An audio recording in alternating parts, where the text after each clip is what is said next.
If you believe Israel's actions are warranted and proportionate this week, you're welcome to try and make that argument. Hi, John. You presented a challenge, and here we are. I'm speaking to you not from the blank void, but from the real world. And I want to address the monologue and your accusations against Israel, which you mentioned on your show. I can't tell you how disappointed it is to be in this position. The position in which I have to actually be in an argument with Zazu and to talk to somebody to whom I had a lot of respect, who dedicated his first show on HBO to the elections in India. Who does that? And yet you did. And you gained traction and a lot of respect within the general public because of your profound analysis of the situation. So you can imagine how disappointed we all are now to hear that profound analysis turns into this shallow lecture that feeds off of what is the fashion of the day when discussing the issue between Israel and the terrorist organization Hamas struggle in Gaza. I want to tell you outright, Israelis did not want this. We had no desire to launch an attack or defend ourselves against Hamas in Gaza. And we had to show a humongous amount of restraint over the last few years. And when I say restraint, I mean restraint against rockets that were fired into the south of Israel. I mean restraint against incendiary balloons that were sent into Israel to torch our fields, and toys that were meant to attract Israeli children to them and then explode in their hands. This can be described in no other means or way than sheer evil. And you not calling it out is wrong in and of itself. And then you go ahead and make this accusation. It is true that militants from Palestinian groups like Hamas fired over 1,000 rockets towards Israel this week, and that is reprehensible. But, and I realise this is the most load-bearing conjunction in history, but the majority of those rockets thankfully didn't reach their target for a very clear reason. The casualties and the damage would have been greater, but for Israeli interceptor rockets, the so-called Iron Dome, which blew most of the incoming missiles to pieces. I don't know how many times we can address this issue. The Iron Dome is not a liability, it's an asset. And the fact that Israelis happen to die less as a result, does not mean that it's okay to launch hundreds and hundreds of missiles into Israel, because we all know, had we not had those defenses, what would have happened? It would have been a bloodbath. It would have been a massacre. So again, to show you that we're right, we have to present you with corpses of innocent Israelis dying en masse just so that you can defend us on HBO's show, John Oliver? Really? Is that what we need to do? So let me tell you, we're not. We're not going to do it. We're very proud of what the Iron Dome has achieved. And if the price we have to pay is that you're going to criticize us for 10 minutes on your show, and in exchange the lives of thousands of innocent Israelis are saved, we'll take that any day of the week. And then you address some issues within the way the IDF is conducting its defensive battle against the terrorist organization Hamas. Although an Israeli military spokesperson tried to push back on the idea that there's really much of a discrepancy there. Somebody on Twitter said that the Palestinians don't have an Iron Dome. I say yes, they have an Iron Dome. It's called Don't Fire Rockets at Israeli Civilians, and we won't fire anything at Gaza. Yeah, but there are a couple of differences. Iron Dome, for one, sounds much cooler. And also, it has the significant advantage of being an actual defence system that exists, unlike Gaza's, which is mostly try not to be where the bombs are landing. Well, that was Jonathan Conricus, the IDF spokesperson for foreign media. A great guy, by the way, a very decent human being. And I can tell you one thing that's very clear to me. When you're talking about Palestinians in the way of the bombs, who puts them in the way of the bombs? Is it us? No. Hamas, as a terrorist organization, is committing a double war crime when it's hiding behind human shields, behind children in hospitals and schools, and firing into the civilian population of Israel. So the people who actually put them in our way are Hamas. And if Hamas chooses to fire their missiles from somewhere else, nobody would get hurt. I can't tell you to what length the army goes to make sure that it does not harm the innocents. Can you imagine any army in the world, while conducting a defensive operation, while millions of its civilians are under bombardment and continuous bombardment, would call the doorman in the building and say, would you mind getting out? We need to take care of business in 10 minutes, so kindly evacuate. And when it comes to media in the building, they should know better. They should be the ones telling Hamas, you can't be here. We're international media. It's not okay. Because that makes us, yes, that makes them a legitimate target. That building is a legitimate target. Now the question is very simple, John. Really very simple. And I want you to answer that question. What would you do?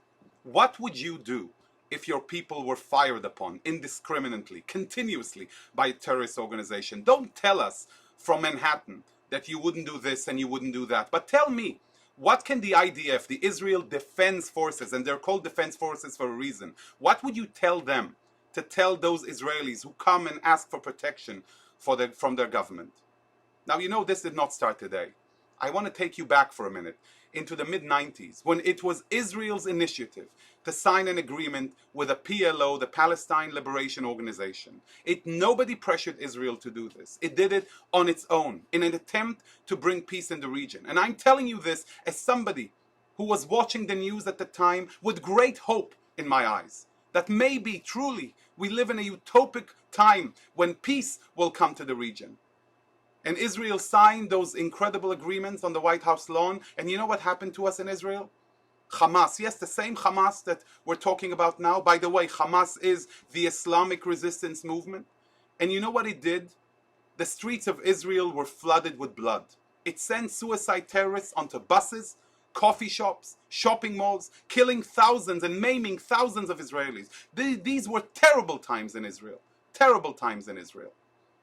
Years later, Hamas decided to launch its rockets against Israel. And suddenly, as of April of 2001, John, for 20 years, Israelis have had to live under this. For 20 years, it launched mortar shells and rockets into Israel and into the south of Israel. We have generations of children who grew up wetting the bed at the age of 15 because of that dire situation. I want to talk to you about one such girl. Her name was Ayala Abekassis. She was 17 on Saturday night in January of 2001, when she was walking home with her younger brother at the age of 12. They were coming back home Saturday night from social activity with friends when Ayala suddenly heard the shrill of an incoming rocket. Do you know what she did? Ayala immediately jumped, before even hearing the alarm, because she knew what life was like. She jumped at her brother and hovered over him. The rocket fell a few meters behind her. A shrapnel hit her. She died. She lost her life. I'll never forget that image of her younger brother blowing the shofar on her grave, knowing that his sister gave her life for him. This was the reality in Israel. This is still the reality in Israel. But something happened in 2005. Then Israeli Prime Minister Ariel Sharon decided to withdraw unilaterally from the Gaza Strip. Yes, withdraw. He removed thousands of Israelis from their homes in the Gaza Strip. Israelis who built businesses, flour, fruits, who had communities that were vital and amazing. And he decides that they shouldn't stay in Gaza. And he removes them from Gaza forcefully. The images of Israeli soldiers evacuating Israelis from their homes were very tough on all of us. But we were promised something. We were told that if we do this, we will have given the Palestinians a chance to build a state of their own. We will give them a piece of territory where they can make it into nothing less than Singapore of the Middle East. We were promised that. We were told that by the international community, that we would be backed up if anything wrong happens. If rockets are fired, we'll be protected, because we did the right thing, and we did. But you know what happened? A minute after we handed the keys to the Palestinians, all of the businesses that were handed to the Palestinians to use for their own sake as economic ventures to feed the communities, it was given to them as a gift by Israel. They torched it in a matter of days. About a year and a half later, Hamas, the terrorist organization, took over the Gaza Strip with military force and turned it not into Singapore of the Middle East, but into Hamastan, a terrorist entity. A terrorist entity that uses millions and millions of dollars of each and every funding source that comes into the Gaza Strip, not to build hospitals, not to build schools. They use it to acquire more missiles and rockets and fire them into Israel. This is the reality all Israelis have been living under for the past 2 decades. And let me tell you that this situation is terrible not just for Israelis, but also for Palestinians who live under Hamas's rule in Gaza, who have to suffer every time, every couple of years, because of their terrorist ideals and vision. If the Hamas only chose to invest in its own population, in the Gaza Strip itself, dedicate its resources to building civilian infrastructure for them, they would be so much better off. And this is why what you're doing now in undermining the Israeli effort to stabilize the region is not just anti-Israel, it's also anti-Palestinian. And I want to tell you something to conclude. You mentioned at the end of the show something that I completely agree with. But this week's actually been a pretty good reminder that while some things are incredibly complex and require a great deal of context, others are just wrong. And this, John, this is wrong.